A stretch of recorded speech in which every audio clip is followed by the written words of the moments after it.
Buenos días y bienvenidos a una nueva entrevista de actualidad de nuestro canal de YouTube. Son entrevistas en las que hablamos de la situación económica y empresarial, internacional y nacional, de la gestión de recursos humanos, de temas laborales y fiscales, de fondos europeos o de liderazgo, por poner algunos ejemplos. Hoy tenemos con nosotros a María José Moragas, abogada y administradora concursal responsable del área legal de Benfix, y a Xavier Dubenac, economista, actuario, administrador concursal, quien ha dedicado toda su vida profesional a las crisis empresariales. Además, ambos son los socios responsables de Benfix Pic y Dumenac, que es el área de concursal, reestructuración y refinanciación de nuestra firma. Área que ha sido reforzada en los últimos tiempos con un incremento de recursos humanos, atendiendo a las circunstancias actuales y las que puedan estar por venir, así como fruto de la reforma vida en materia concursal. Bienvenidos, les agradecemos que nos acompañen hoy. Muchas gracias, Sara. No haremos muchas florituras dando las gracias a la firma por entrevistarnos porque estamos en casa, ¿no? Pero bueno, gracias por el trabajo. Gracias, Sara. Bueno, yo quería comenzar, en primer lugar, con lanzaros una pregunta, y es que no nos debe sorprender que veamos la situación económica en el corto plazo como desalentadora o plagada de incertidumbres. ¿Qué opináis al respecto? Bueno, a ver, ciertamente estamos en una situación, todos los indicativos económicos ahora, así como las circunstancias, ¿no?, que concurren ya desde con todo el tema de la pandemia, la situación de Ucrania, la inflación, la crisis con todo el tema de suministros y energéticos, las subidas de tipos de interés, ¿no?, y el endurecimiento de condiciones financieras, ¿no?, por parte de entidades bancarias y financiadores.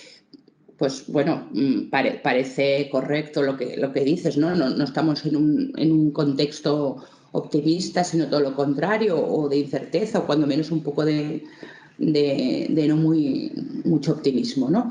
Pero bueno, yo siempre digo lo mismo, ¿no?, que me haya oído. A la mayoría de nosotros lo que está en nuestra mano pues quizás es más dedicarnos a lo micro que a lo macro, ¿no?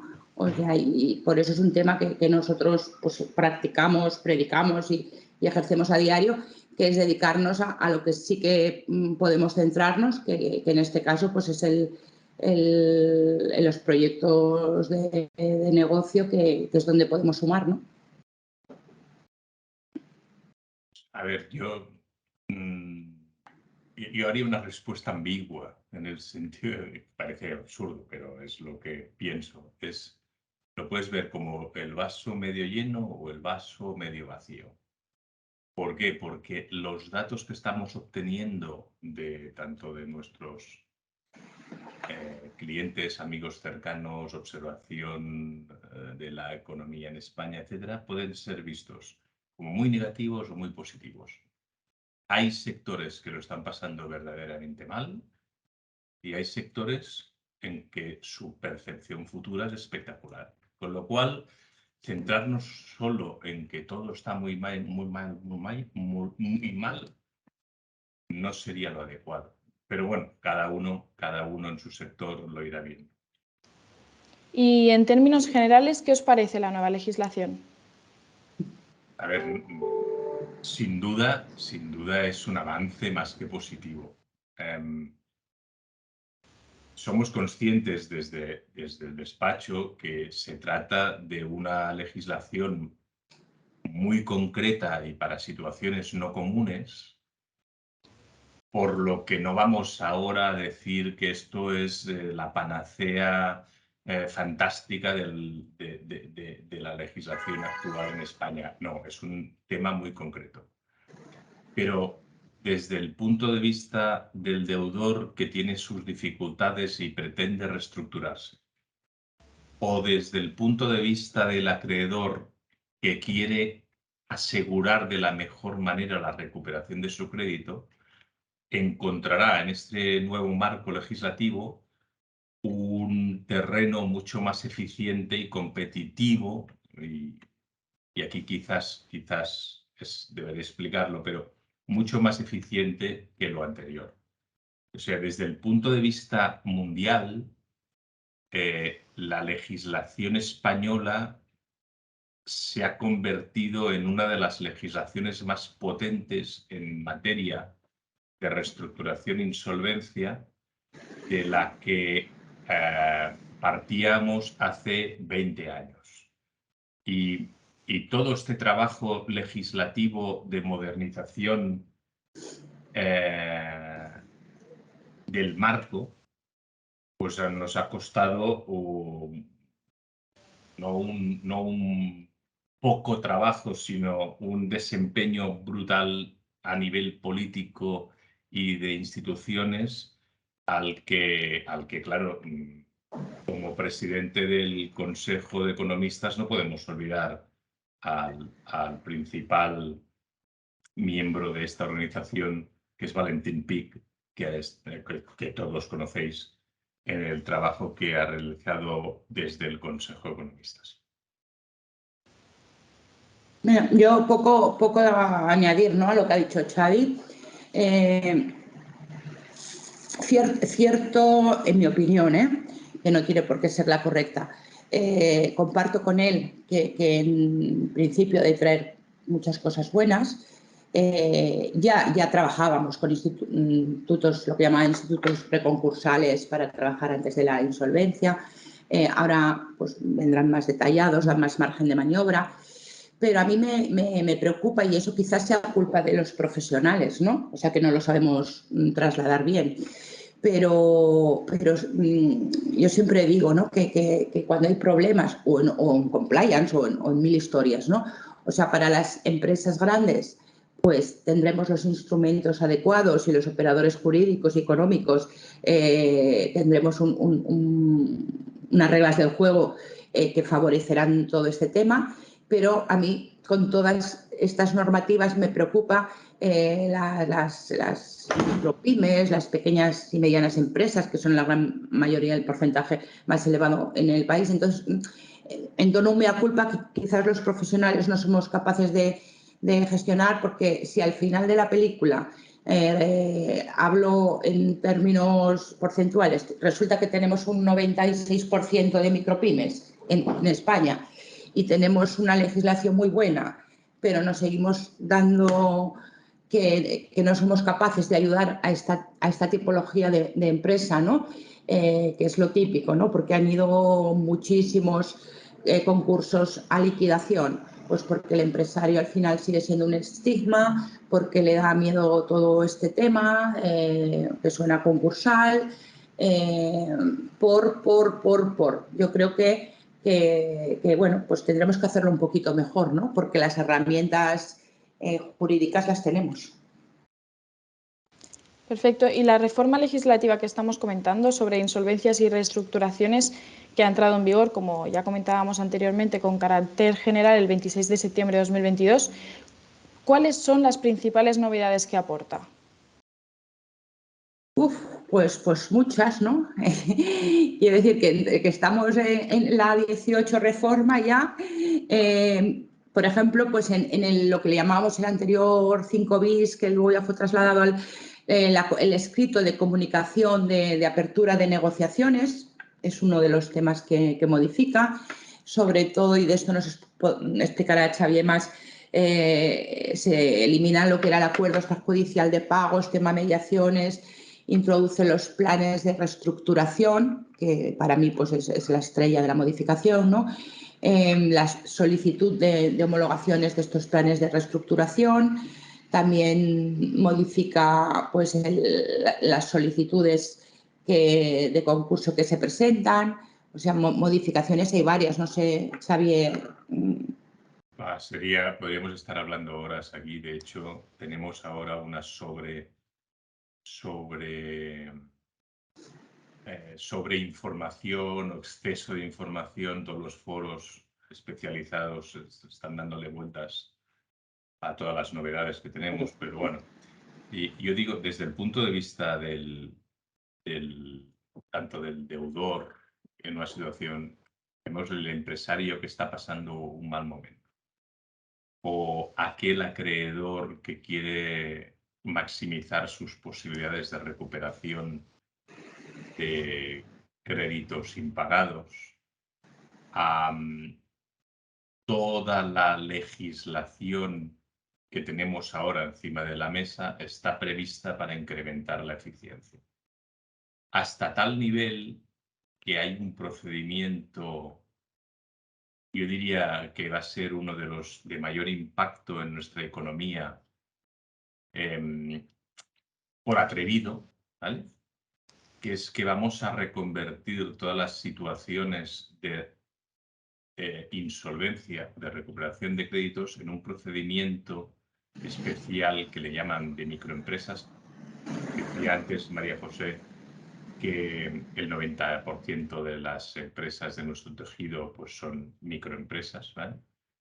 En el que el papel de los acreedores va a ser fundamental para la recuperación de los créditos. A partir de este procedimiento especial básicamente basado en formularios entrará en vigor el 1 de enero del año que viene. Con lo cual, de aquí al 1 de enero, nuestra organización desarrollará toda la sistemática precisa para aprovechar las bondades de este procedimiento especial. También es cierto que no es un procedimiento especial, sino un procedimiento semi-especial previsto para las pequeñas y medianas empresas entendidas como las que en nuestra definición legal inscribimos entre los 10, hasta los 10 millones de facturación y los 50 trabajadores, que si en el 90% teníamos a las micro, estas nos van a ocupar el otro 7% posible. Con lo cual, lo que intentamos transmitiros es que tanto las posibilidades de reestructuración como las posibilidades de recuperación de deuda en estos dos tramos de tamaño empresarial sean maximizadas. ¿Por qué? Porque es lo que pretendía la directiva en el sentido de convertir toda la legislación en mucho más eficiente. ¿Y por qué? Porque la directiva y el mundo anglosajón, llamemos el mundo anglosajón, pero el mundo en el que competimos, la percepción de la utilización de los procesos, llamémosle concursales o de insolvencia, no es de salida negativa, sino que se utiliza para mejorar las posiciones en una situación fundamentalmente, para que nos hagamos la idea, de insolvencia sobrevenida. Pongo el ejemplo. Viene el COVID, nadie se lo esperaba. El COVID afecta a todo el mundo, muy bien. Hay empresas más impactadas o empresarios más impactados por el COVID. Bien, pues ese impacto del COVID sobrevenido porque nadie se lo esperaba, no tiene por qué ser mal interpretado si yo negocio mi deuda o negocio la forma de pagar. Y alternativamente, si me lo miro desde la óptica del acreedor afectado por un impagado, ese acreedor, en el caso de que su deudor no haya actuado diligentemente y de una forma ordenada, tiene mayores facultades para recuperar su deuda. Perfecto. ¿Y por qué la ley concursal prevé esta especialidad para las pymes? Esto a ver, cuando Europa legisla, empieza legislando por las grandes corporaciones.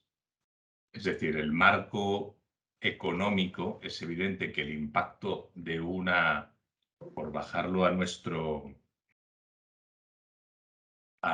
marco económico, el impacto de una sociedad, el IBEX, en la economía española es mucho mayor que el tendero del mercado de mi pueblo. Eso es evidente, ¿vale?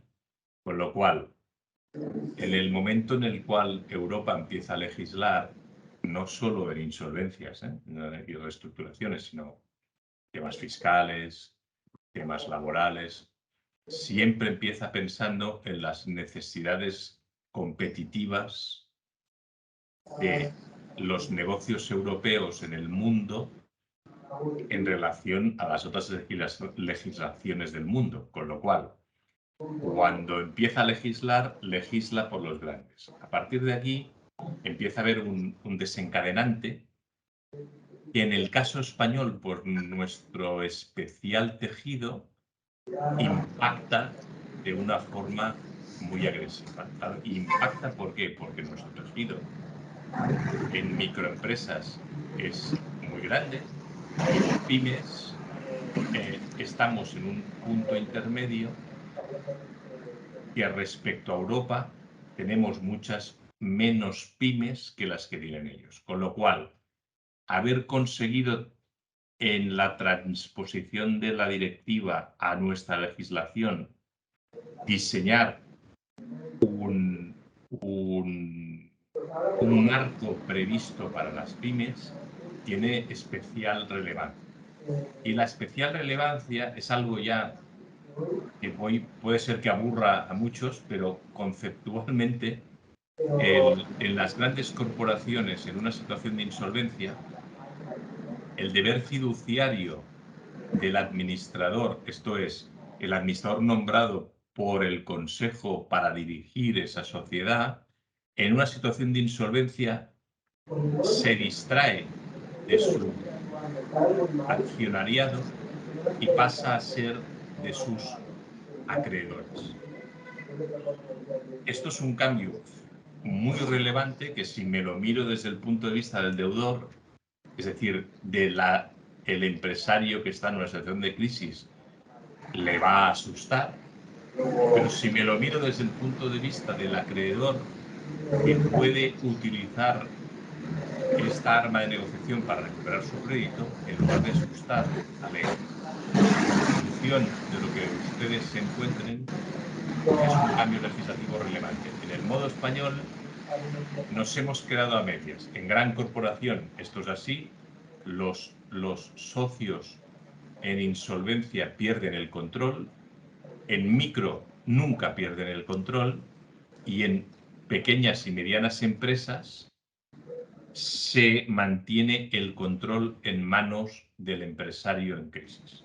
Es importante tenerlo claro porque lo que suena en prensa es en modo gran corporación y realmente, ¿vale?, hasta que no lleguemos a 10 millones y 50 trabajadores, estamos tratando al empresario y lo estamos protegiendo para que no pierda el control. Pero desde el punto de vista del empresario administrador de una empresa en dificultades, ¿qué nos indica el nuevo marco normativo? A ver, el administrador de una empresa en dificultades, yo aquí me voy a intentar sintéticamente, pero dar mi opinión, ¿no? No es un tema de nuevo marco normativo. O sea, el administrador de una compañía, el administrador sea grande, sea pequeña, sea miembro del consejo de administración, sea administrador único, solidario, de fundaciones, de asociaciones, de colegios, o sea, de cualquier tipo de organización. O sea, el aceptar el cargo de administrador, en el momento en el que tú aceptas el mandato, asumes unos deberes y tienes unas obligaciones por ley, aceptas un encargo, ¿no?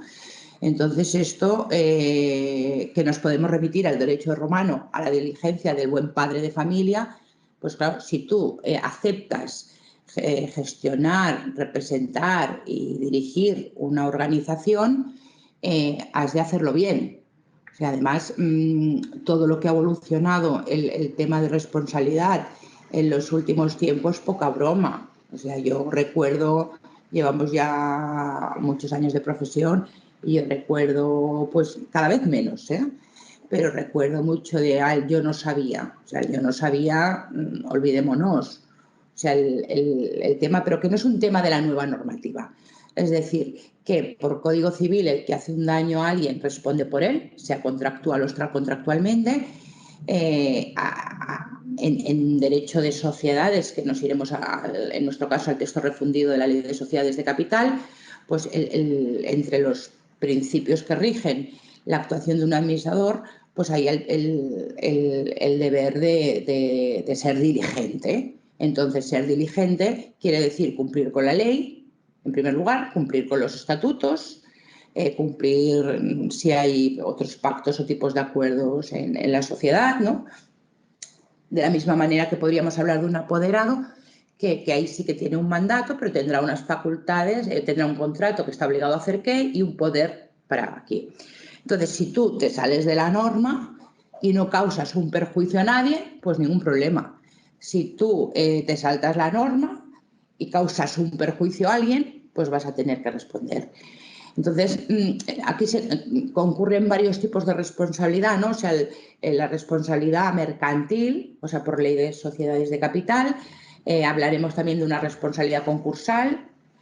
Podemos hablar de responsabilidad administrativa o fiscal, derivaciones de responsabilidad de Hacienda, de Seguridad Social. O sea, el tema, pero centrando la cuestión, a mí hay dos hitos fundamentales, ¿no? O sea, el administrador o miembro del Consejo de Administración tiene el mandato legal de, en el momento en el que tiene conocimiento o debiera tener conocimiento, que difícilmente podremos explicar otra fecha que no sea en la que formula cuentas anuales a 30 de marzo en un ejercicio normal, o bien si hay una serie de indicios, pues oye, tú como administrador has de saber si llevas 2 meses sin pagar nóminas o 3 meses sin pagar impuestos, ¿no? Vas a tener muy difícil explicar que no lo sabías, porque lo que te vamos a decir es que, bueno, si no lo sabías, colleja también, porque tu obligación es saberlo, por ese deber de diligencia, ¿no? Entonces, el administrador de una compañía, en el momento en el que hace 2 meses que no puede hacer frente a sus obligaciones corrientes de pago, es decir, si no paga a alguien en concreto y hay una justificación, no. Pero bueno, si hay las obligaciones corrientes, no pagas trabajadores, no pagas seguridad social, no pagas IVAs, todo el mundo te va a situar ahí la insolvencia, ¿no? Entonces, si no cumples con el plazo, a partir de ahí vas a pasar a responder, o potencialmente vas a pasar a responder con tu patrimonio personal de todas aquellas deudas que se han generado nuevas. ¿Por qué? Porque la ley te dice una cosa muy concreta. Tu obligación es convocar a la Junta de Socios o Accionistas para que decidan, pues si acuerdan ampliar el capital o hacer préstamos participativos, o los socios deciden hacer aportaciones sociales a fondo perdido sin retorno, o entra un inversor, o sea, que le des una solución a esta situación. O si no le debes nada a nadie, pues podrás decidir acordar la disolución de la compañía o la liquidación. Pero si no se aumenta el capital y no pagas a los acreedores, pues si el administrador no ha convocado esa junta, pasa a responder de las deudas que se generen a partir de ese momento. Pero esto ya nos viene también por ley de sociedades de capital, por ley de sociedades mercantiles, que también nos establece, o sea que si el patrimonio neto es inferior a la mitad del capital social, tienes la obligación de convocar junta para acordar la disolución de la compañía, salvo que decidan los socios ampliar el capital, ¿no? Entonces son zonas de riesgo total. O sea, tú tienes el mandato legal de convocar a la Junta de Socios o Accionistas para que decida ampliar el capital. Y si no, tú tienes un plazo para presentar concurso de acreedores o presentar el escrito de comunicación de insolvencia, o será hora para solicitar una reestructuración. O sea, lo que no puede ser es no hacer nada, porque te va a comportar probablemente la situación, si va empeorando, que normalmente pues va empeorando, te acabas metiendo en unas responsabilidades con tu patrimonio personal. Y ahora es un momento muy importante, determinante a mi modo de ver, ¿no?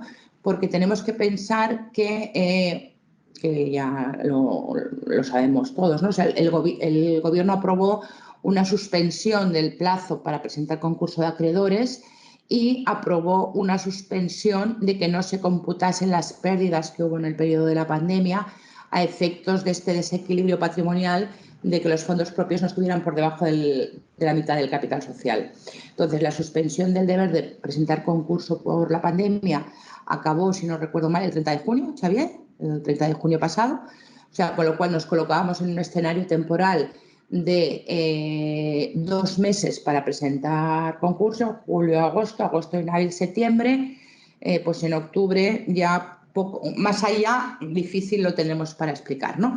Y a 31 de diciembre de este ejercicio, del 22, son las últimas pérdidas que no computarán para la causa de disolución, perdón. Con lo cual hay muchas compañías que lo han pasado mal todo este tiempo, que no han tenido que disolver la compañía porque estaba esta suspensión, pero esta suspensión, si no hay ninguna novedad, que no tenemos conocimiento en la casa, a 31 de diciembre acabará. Entonces, los administradores, ahora son unos momentos determinantes, ¿no? Para el que tenga dificultades, porque por responsabilidad mercantil, por la causa de disolución o por concursal, si al final ahí no se presenta concurso.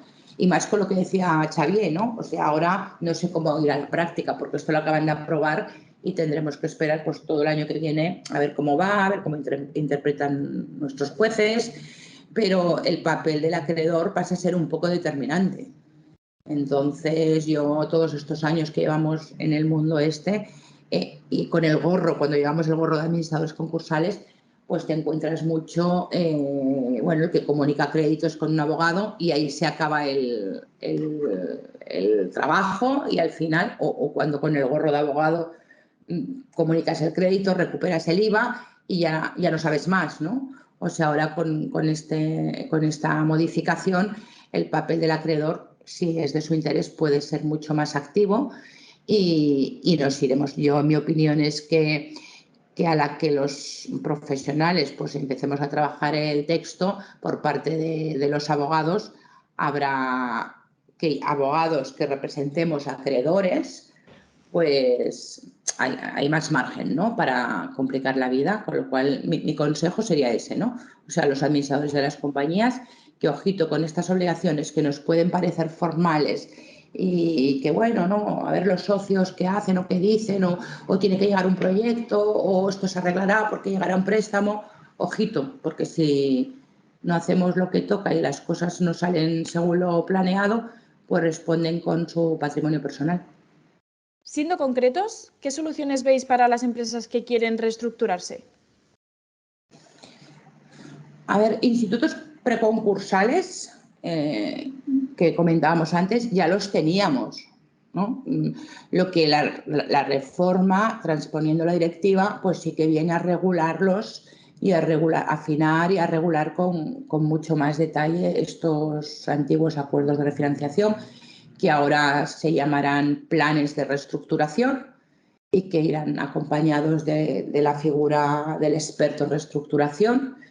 Y esto pues creemos que ha venido para quedarse, ¿no? Sí, también pienso que tendrá mucho más juego para reestructuraciones de compañías más grandes y que además, pues bueno, normalmente entidades financieras y tal ya impondrán, ¿no? O exigirán. Lo que tenemos que ser capaces pues de trasladar estas cartas, ¿no? Ser capaces de ponerlas en juego para ayudar a la micropyme, ¿no? Y después también ha venido a regular, que también es interesante a ver esto cómo va yendo, la refinanciación de toda la deuda avalada por ICO, que por lo que venimos viendo, pues esto está quedando un poco en manos de las entidades bancarias, ¿no? No sé, Xavi, si... Sí, a ver, dejando a un lado las grandes corporaciones, en las empresas, llamémosle pymes, con situaciones de deuda, lo que nosotros le llamamos el ticket de la deuda alrededor de hasta los 5 millones de euros, incluidos ICOs, incluidos créditos estándares, pólizas de crédito, préstamos para financiar algún tipo de inversión, las posibilidades que dibuja la nueva legislación permiten encontrar nuevas soluciones para la reestructuración. Lo que propone la nueva legislación es utilizar la palabra laxa no es correcto, sino simplemente, así como antes solo había posibilidades de reestructurar deuda financiera, en este momento las posibilidades de reestructurar alcanzan cualquier tipo de deuda, cualquier tipo de contrato, cualquier tipo de posición que sea necesario para que la empresa sobreviva en el tiempo. De la misma manera, se ha buscado un sistema mucho más ágil en el caso de imposibilidad de reestructurar la deuda de una sociedad, que el negocio que esa sociedad estaba explotando pueda ser transmitido a otra nueva sociedad. Tanto una cosa como la otra están dando en este tipo de sociedades, en este tamaño de sociedades, incluidas las microempresas, e insisto, no me pongo en gran corporación, que es otra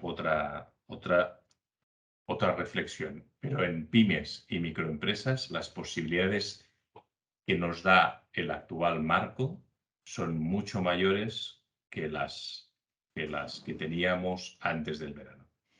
A pesar de que nos habéis avanzado que consideráis los planes de reestructuración como soluciones a insolvencias de grandes corporaciones, no dejan de ser claves en el ordenamiento. ¿Podéis indicarnos sus principales novedades? Yo incidiría en lo que anteriormente os exponía. A pesar de todo lo que se traslada en la prensa, la crítica sistemática de la modificación legislativa y tal, las posibilidades que nos da la nueva legislación son muy superiores a las que teníamos antiguamente antes del verano, ¿vale? Y os pongo un ejemplo, o sea, aparece un concepto que le llaman la probabilidad de la insolvencia. Esto indica que si un empresario tiene su duda de que en los próximos 2 años no va a poder atender a sus vencimientos de crédito, puede iniciar un proceso de reestructuración reglado. Claro, esto hace 15 años en nuestra legislación era impensable. Actualmente, el hecho de que alguien anticipe su comportamiento diligente en el sentido de decir, oiga, que tal como yo lo veo, no podré atender el vencimiento de estas posiciones de deuda y por favor ayúdenme a llegar a un acuerdo. Esto hace 15 años era absolutamente impensable y actualmente la legislación lo permite.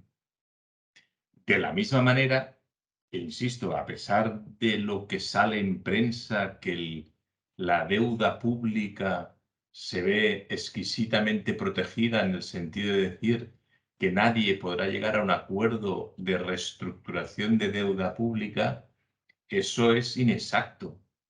En determinadas situaciones uno puede llegar perfectamente dentro de un marco concreto, lo que no es un marco absolutamente ilimitado, sino dentro de un marco concreto. Cualquier empresario en una situación de crisis puede llegar a reestructurar o refinanciar cualquier tipo de situación de deuda pública que le haya sobrevenido. Perfecto. ¿Y comentáis, por tanto, que una posible solución sería vender la unidad productiva?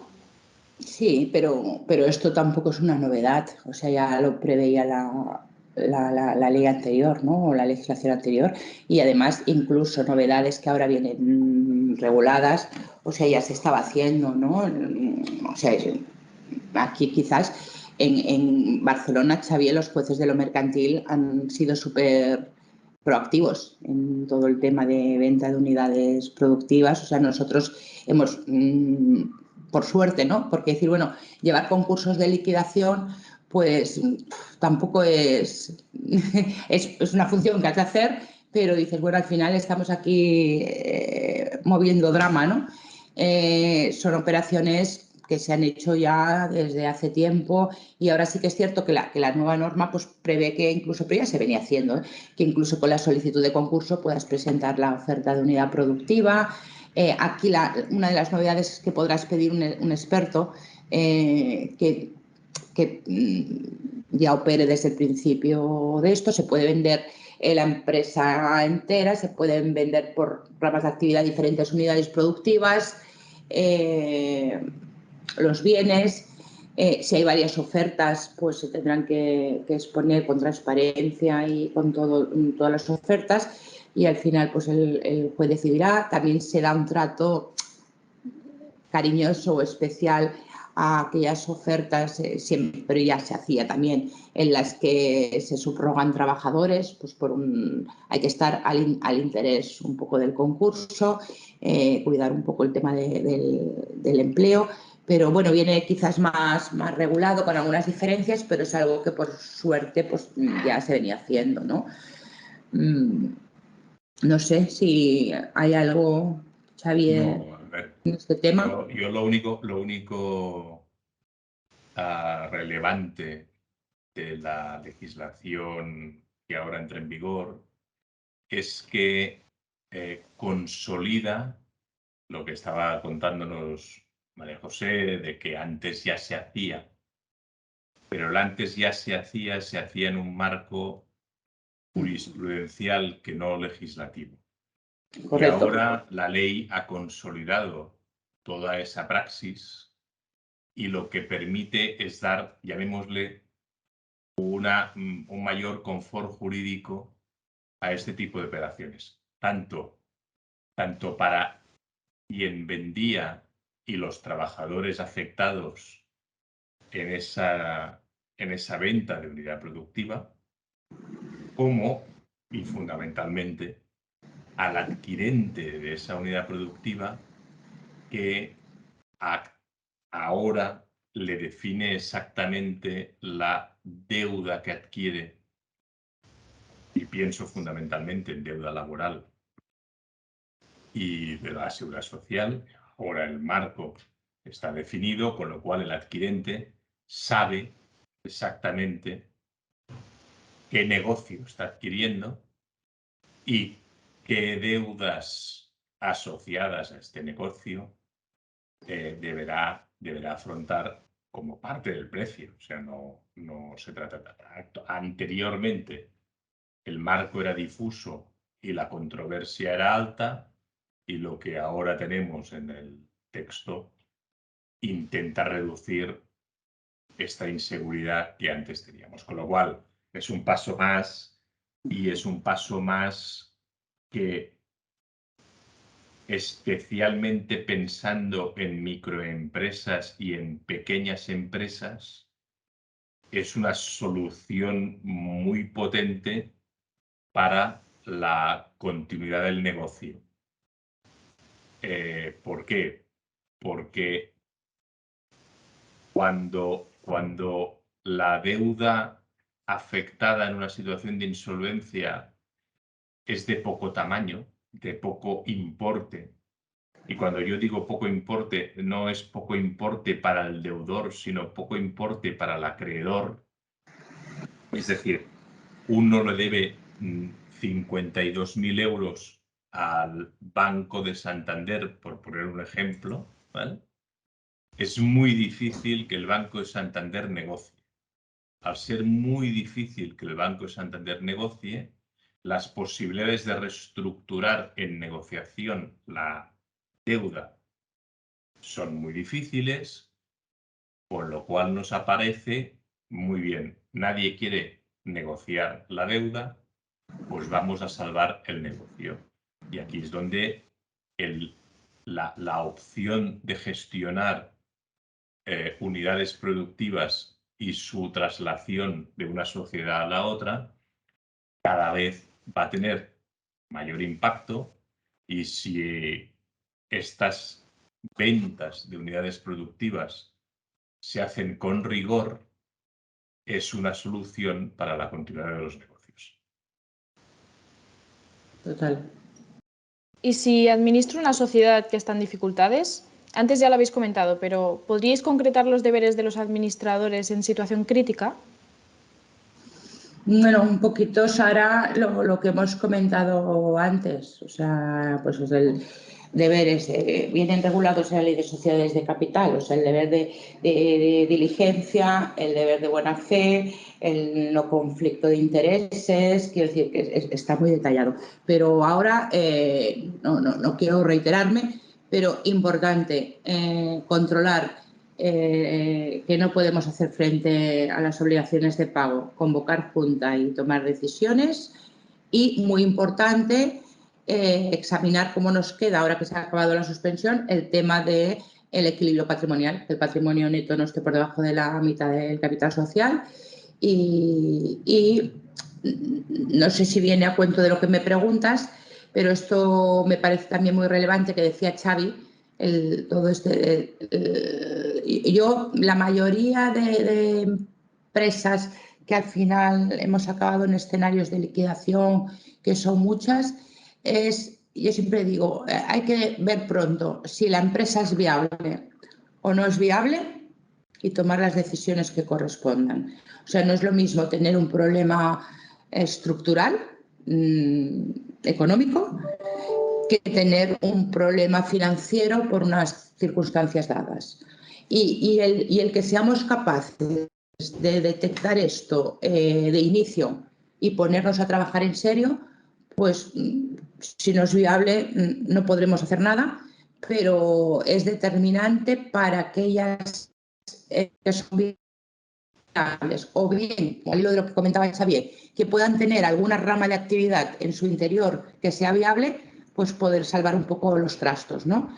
Entonces, y no hacer nada, no lo digo con un enjuiciamiento valorativo negativo, porque evidentemente la gente pues hace lo que puede y más, pero que hay decisiones que cuesta mucho tomar y que a veces pues se espera o se confía un poco, se aparece el mirlo blanco. Todo esto no acostumbra a traer nada positivo, ¿no? Sí, a ver, yo poco más. O sea, yo que no, llamémosle que mi formación no es la jurídica. Lo relevante es hacer. No hacer es acabarse estrellando contra un muro. Entiendo que decidir qué hacer es complicado, pero en una situación en dificultades una sociedad que esté pasando en dificultades para cumplir con sus obligaciones, su administrador no le queda otra que hacer algo. Algo. Correcto. Si no hace nada, el fracaso va a ser máximo. Se hace algo y podemos entrar en el detalle, pero no es relevante. Es hacer algo. Tiene que tomar la decisión, decir, oiga, tengo que hacer esto. Y a partir de aquí actuar. Bien, me da lo mismo. Iniciar una negociación, comunicar al juzgado, presentar una disolución, algo. No hacer nada es condenarse a una responsabilidad, casi diría, queriendo. O sea, como no hago nada, voy a ser responsable. No, señores, hagan algo. Y ese algo le va a dar cobertura a su responsabilidad.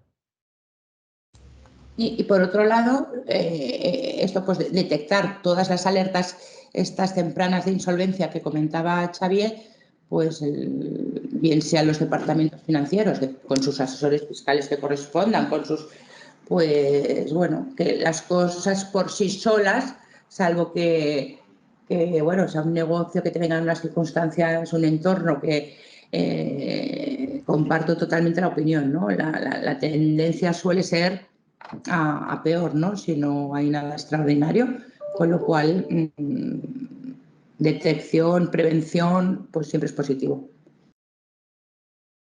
Perfecto. Y en cambio, si soy un acreedor, ¿cómo me puede afectar que mi deudor comunique el inicio de negociaciones? Bueno, en primer lugar, esto va a significar que tú no vas a poder iniciar ningún tipo de... es un paraguas que le da al deudor, sea persona física también, o autónomos o personas jurídicas, pues le da un paraguas de que queda paralizado el tiempo pues, para presentar concurso, para que el acreedor se lo pueda instar, para que se inicien ejecuciones singulares, ¿no?, en procedimientos civiles de primera instancia. No nos paralizará todo lo que es el crédito público, y luego también tendremos, con la nueva normativa, también tendremos que atender a que sean sobrebienes necesarios para la actividad, ¿no?, de la empresa. Queda un poco parado el acreedor. Ojo también, porque esa comunicación de negociaciones no es para tener 5 meses más a ver si llega el mirlo blanco y no hacer nada. Porque si al final tenemos que acabar, por desgracia, en un concurso de acreedores, si no has hecho nada durante ese periodo, pues se podría llegar a entender que esa deuda que has generado, que ha sido la expresión de mentira, ¿no?, que has presentado un poco el escrito de comunicación pues para tener más plazo, para que los acreedores no puedan hacer nada. Y si tú realmente no has negociado, no has reestructurado, no has hecho nada de nada y al final acaba más, pues ojito con la deuda que hemos incrementado esos meses. A ver, yo añadir un par de ideas que deben ser fuerza. O sea, cuando un deudor nuestro nos comunique que inicia un proceso de refinanciación o una negociación de un plan de reestructuración en el sentido de evitar que nosotros le podamos reclamar esa deuda, lo primero que tenemos que hacer, y muy rápido, es un impacto financiero directo, que es recuperar el IVA, ¿vale? Es decir, sobre todo, acuérdense todos de iniciar el proceso para recuperar el IVA afectado en la deuda afectada, valga la redundancia, por el plan de reestructuración. Eso sería lo primero, y que tiene un efecto en caja evidente. Lo segundo, y esto es nuevo, los acreedores pasan a tener un papel de cierto control dentro de estos procesos.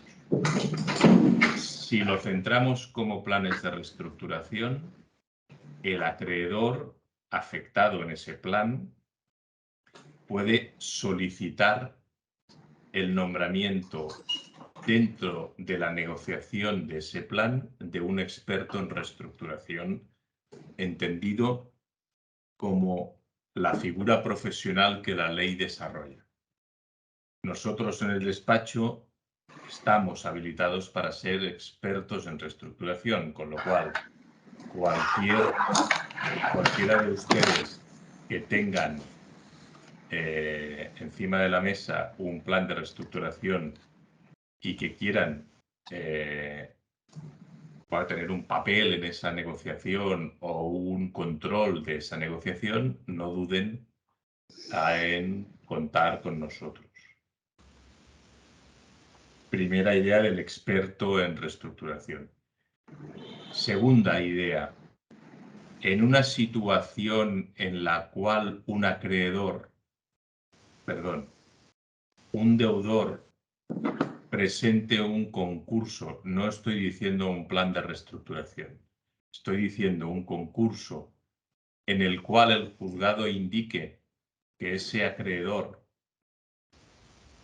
es declarado en concurso y que no tiene activos suficientes para atenderlo, ese concurso se concluirá si ningún acreedor acciona, es decir, toma un acto voluntario para que analicemos si la insolvencia de ese deudor es o no, llamémosle, culpable, por hacerlo muy sencillo.